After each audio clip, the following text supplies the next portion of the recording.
Wapay natala nga local transmission sa Delta variant sa bisan asan dapit dinhi sa Region 7.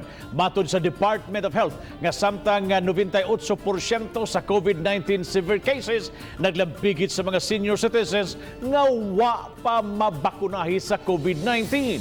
Ano ang report? Sukad Pebrero karong tuiga naghatag ng Department of Health sa Region City og 978 ka mga sample sa Philippine Genome Center. Apan gipahibaw ni Director Jaime Bernadas sa DOH-7, 101 lang nini ang adunay resulta. Nasuta sa Philippine Genome Center nga si tinta nini Theta variant, 18 nini mga UK variant, samtang 13 usab ang sa South African variant.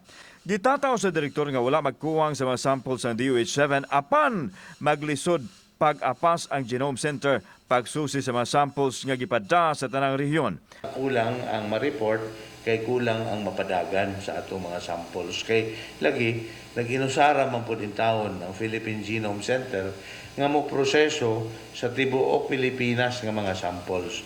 Iyang giawhag mga senior citizen nga magpabakuna na aron makalikay nga magrabihan kung mahitabo nga takbuyan sa COVID-19.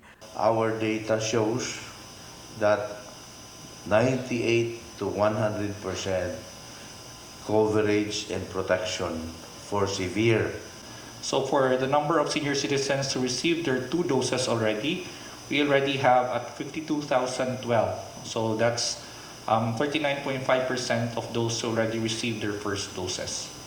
Uban, si Cleofer Lumayag o Rod Prado, ako si Alan Domingo. Balitang Bisdak.